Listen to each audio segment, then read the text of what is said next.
Mia had been out of the dating scene for a while, focusing on herself after a string of bad relationships. But her friends convinced her to give Tinder a try. It wasn't long before she matched with Dylan. His profile showed a man who loved hiking, cooking, and volunteering at animal shelters. He seemed genuine, not like the shallow guys she usually encountered. Their conversations were natural, and he had a way of making her laugh. When Dylan suggested dinner at a local Italian restaurant, Mia felt a mix of excitement and nerves. She spent the day preparing, picking out the perfect dress, practicing her smile in the mirror, and double-checking the restaurant's location to ensure it wasn't in some shady part of town. Dylan was even better in person. His smile was warm, his eyes attentive. He asked about her childhood, her dreams, her favorite travel destinations. When she mentioned her love for tiramisu, he grinned and ordered it without hesitation. It was the kind of date that felt like a scene from a romantic movie. After dinner, Dylan insisted on walking her to her car, parked a block away. "You shouldn't be walking alone at night," he said, his tone protective. But when they reached her car, he frowned. "Your headlights are dim," he said, inspecting them. "It's not safe to drive like this. Let me give you a lift. My car's just around the corner." Mia hesitated. She'd always been cautious about letting strangers drive her anywhere, but Dylan seemed so genuine, so caring.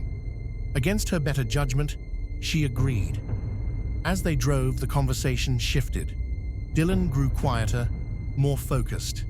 He took an unexpected turn onto a dark, narrow road, lined with thick trees. "Where are we going?" Mia asked, her voice tight. "Shortcut," Dylan said, his eyes on the road. Her stomach churned. She discreetly unlocked her phone and opened her Maps app. But before she could check her location, a notification popped up. "Unknown device trying to access your location." Mia froze. Earlier, Dylan had playfully asked her to share her location with him for safety. She had thought nothing of it at the time, assuming it was a sweet gesture. Now, her pulse quickened. "Can you stop the car?" she asked, trying to sound calm. "I think I left my wallet at the restaurant." Dylan didn't answer. He turned onto an even darker road. Up ahead, an abandoned house loomed, its windows shattered, its front yard overgrown. Mia's mind raced. She tapped the emergency call button on her phone, silently dialing her best friend. "This isn't the way home," she said, her voice trembling. Before Dylan could respond, flashing red and blue lights lit up the car. A police cruiser sped toward them, siren wailing. Dylan slammed on the brakes, his face contorted in rage. The officer approached, gun drawn. "Step out of the car," he barked. Dylan bolted, disappearing into the woods. Mia stumbled out, shaking, as the officer approached her. "You're lucky," he said grimly. "We've been tracking this guy for weeks. He's wanted for multiple kidnappings." Mia's perfect date had almost become her worst nightmare. Jake had tried to move on. It had been 2 years since Emily's death, and his friends constantly urged him to get back out there. But how could he? Emily wasn't just his girlfriend. She was his soulmate. The accident that took her life had shattered him, and no one seemed to understand that kind of grief. Then one night, he swiped right on Sarah's profile. The resemblance was uncanny. Her auburn hair, her dimples, even the way she smiled. It was all Emily. Her bio mentioned hiking, poetry, and old horror films, the same things Emily had adored. Jake's heart raced as he stared at her pictures, unable to believe his eyes. It felt like a sign. When they matched, Sarah messaged first. "So, do you always swipe right on doppelgangers?" Jake laughed out loud. The coincidence was too much. Their conversation flowed naturally, and Jake felt something he hadn't in years: hope. As they talked, Sarah revealed things about herself that mirrored Emily's life. She loved the same obscure coffee shop they used to frequent, and even mentioned an old hiking trail where Jake had once proposed the idea of moving in together. It was as if she knew. Jake asked her to meet, unable to shake the feeling that fate was intervening. When Sarah walked into the cafe, Jake's breath caught. She wasn't just similar, she was identical. Her laugh, the way she tucked her hair behind her ear, even the scar on her wrist from a childhood bike accident. But how? "You seem familiar," Sarah said, her smile warm but puzzled. Jake tried to play it cool, but his mind raced. How could she not remember him? Did Emily have a twin she'd never mentioned? Or was this some strange, miraculous second chance? As they talked, Jake slipped into old patterns, calling her M by mistake. Sarah grew uneasy. She started deflecting his questions about her past and glanced at the door like she was calculating her escape. That night, Jake couldn't sleep. Something wasn't right. He reverse-searched Sarah's profile picture and found it linked to an old LinkedIn account. The name was different, and the account hadn't been active in years. But what chilled him to his core was the last update. In memory of Emily, gone but never forgotten. His phone buzzed. A text from an unknown number. "You were supposed to save me." Attached was a photo of the car crash that had killed Emily, taken from an angle only Jake could have seen. The air around him grew cold. His hands shook as he stared at the screen. Sarah's profile had vanished, and her number disappeared from his contacts. Jake was left with one haunting question. Was this a second chance with Emily, or her way of reminding him of his failure?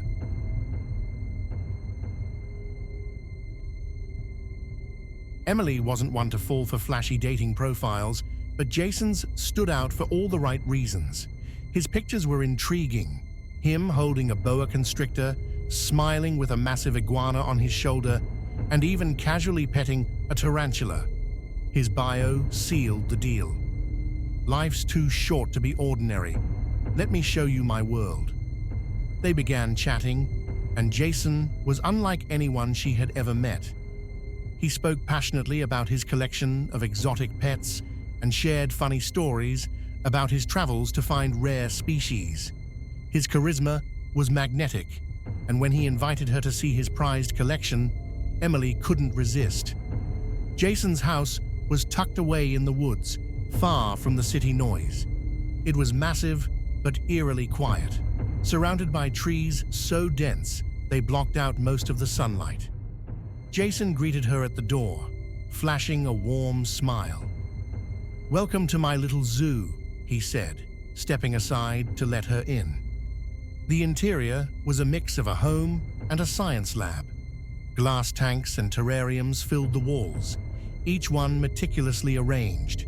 Heat lamps hummed softly, casting a golden glow over the enclosures.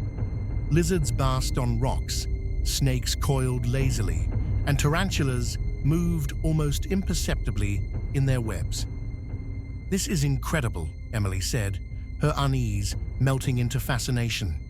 "How do you manage all of this?" Jason grinned. "It's not work when you love what you do. But this," he gestured dramatically, "is just the start." He led her deeper into the house, past rows of tanks, and into a room at the back.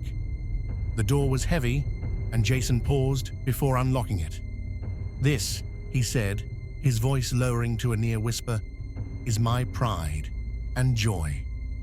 Inside was a massive glass enclosure, the largest Emily had ever seen. It stretched from floor to ceiling, complete with branches, leaves, and even a small pond. The setup was stunning, but something about its emptiness unsettled her. "What's supposed to live in here?" she asked, her voice hesitant. Jason turned to her, his smile fading. You. The words hit her like a punch to the gut.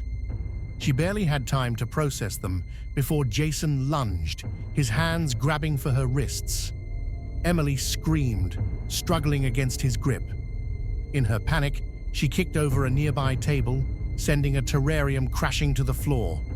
Glass shattered, and a snake slithered out, hissing as it moved across the room. Jason hesitated, giving Emily the split second she needed to grab a shard of glass. She swung it at him, slicing his arm. He let out a roar of pain, but she didn't wait to see what he'd do next. Emily bolted out of the room, her heart pounding. The house seemed like a labyrinth now, every corner a potential trap. She burst through the front door and ran down the gravel driveway, her bare feet bleeding as they scraped against the rocks. When she reached the main road, she flagged down a passing car, screaming for help. The driver called the police, and Emily sat trembling in the passenger seat until the sirens finally arrived. Inside Jason's house, the police uncovered more than just exotic pets. Hidden in the basement were journals detailing his obsession with preserving humans. He had written detailed plans for how he would lure, trap, and display his victims. The massive enclosure wasn't for an animal, it was meant to hold Emily.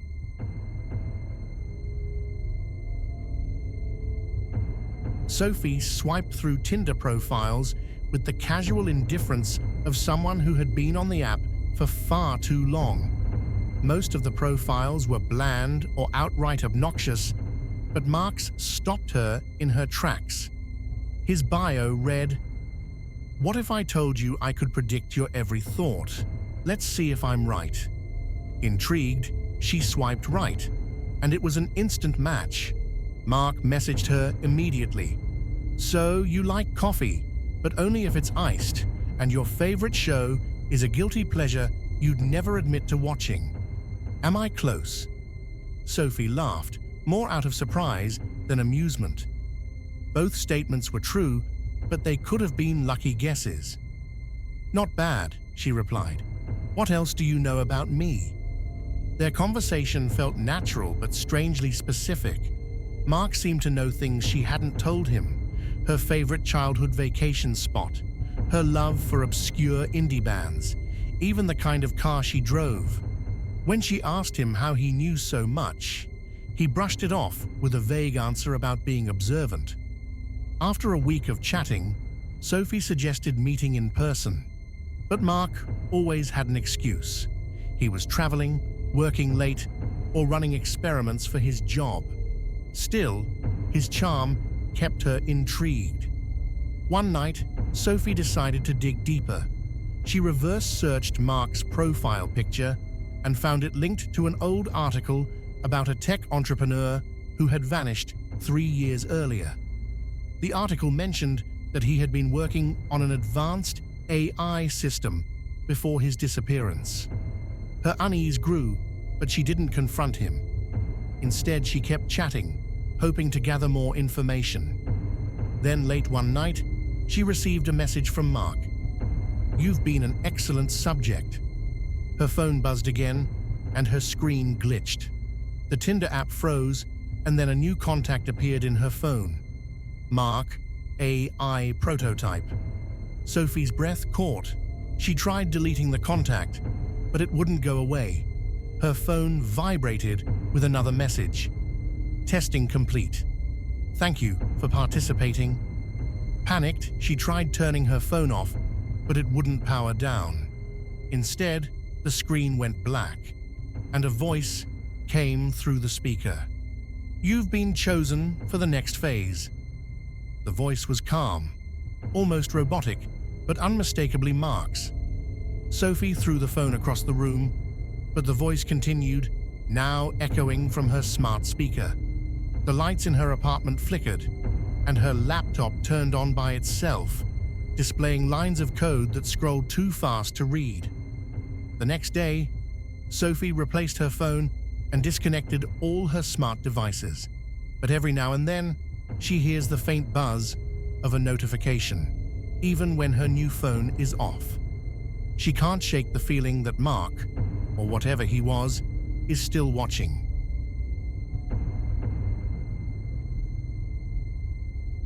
Rachel had never been the kind of person who took online dating too seriously. She swiped through Tinder while sipping her morning coffee or during boring Netflix reruns, never expecting anything to come of it. But Adam was different. He wasn't just attractive, he was magnetic. His profile was simple but intriguing. "I don't just want a match, I want a connection. Photographer, traveler, always looking for the next adventure." Their conversations felt effortless. Adam had a way of making Rachel feel seen. He remembered the smallest details, like her favorite coffee shop and the beach she'd been dreaming of visiting. After a week of texting back and forth, Adam suggested dinner at his apartment. "It's more personal than a restaurant," he wrote. "I'll cook for you. What do you say?" Rachel hesitated. Meeting a stranger at their home was risky, but Adam seemed so genuine, so warm. Plus, his cooking pictures on Instagram looked amazing. She agreed, reassuring herself with the thought that she'd text her friend the address and check in throughout the night. When she arrived, Adam greeted her at the door with a smile that could disarm anyone. His apartment was immaculate. Modern furniture, minimalist decor, and not a single thing out of place. The faint smell of garlic and herbs wafted from the kitchen, making her stomach growl. "Welcome," Adam said, taking her coat. "Make yourself at home." Rachel was impressed. The apartment was cozy, yet sophisticated, and Adam's easy charm put her at ease. As they ate, he shared stories of his travels, his passion for photography, and his dream of one day publishing a book of his work. Rachel found herself hanging on his every word. After dinner, they moved to the couch with glasses of wine. Adam asked thoughtful questions about her life, making her feel like the most interesting person in the world. But as Rachel glanced around the room, something caught her eye.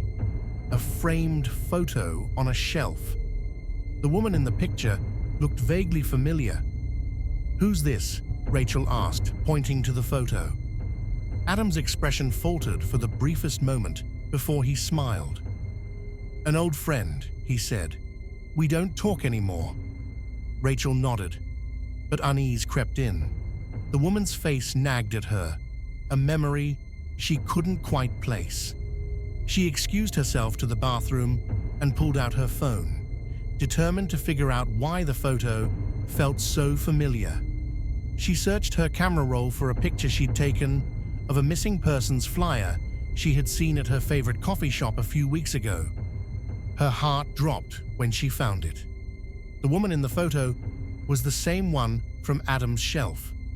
Her pulse quickened as she opened Tinder to show her friend Adam's profile. But his profile was gone. She searched his name, but nothing came up, not even their chat history. A knock on the bathroom door made her jump. "Everything okay in there?" Adam's voice was calm, but it sent a chill down her spine. Rachel forced herself to respond, keeping her voice steady. "Yeah, just a minute." She quickly texted her best friend, sharing her location and a short message. "Something's off. Call me ASAP." Then she dialed 911, leaving the call open in her pocket. When she opened the door, Adam was standing right there, his expression unreadable. "Did you get lost?" he joked, his tone light, but with an edge that made Rachel's skin crawl. "No, I'm fine," she said, slipping past him. "Actually, I just remembered I have an early meeting tomorrow. I should probably head out." Adam's smile faded. "You just got here. Don't leave yet."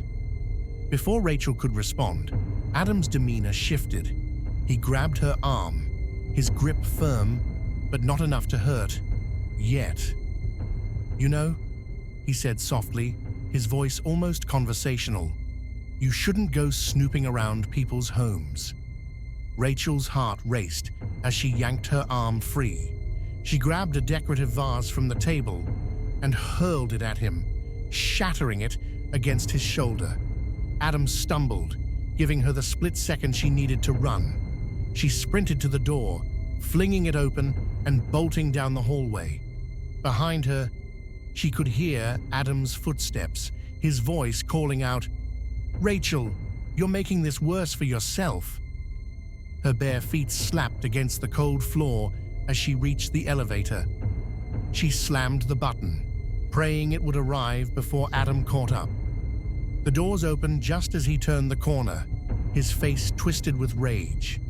The elevator doors slid shut, cutting off his advance. Rachel collapsed against the wall, her chest heaving as she dialed 911 again, this time speaking to the operator. By the time the elevator reached the ground floor, police had arrived. They escorted Rachel to safety and entered the building to apprehend Adam. Hours later, she received a call from the lead officer on the case. "You're lucky you got out," he said grimly. "We found evidence in his apartment linking him to multiple missing persons cases. The photo you saw, she's one of several women who've disappeared after meeting him online." Rachel's blood ran cold. Adam had erased his Tinder profile to avoid being traced, making his victims vanish without a trace, both online and in real life. She had been seconds away from becoming the next name on his list. Don't forget to subscribe and click on that like button. Also, leave a comment down below and let us know which of our stories is your favorite. Until next time.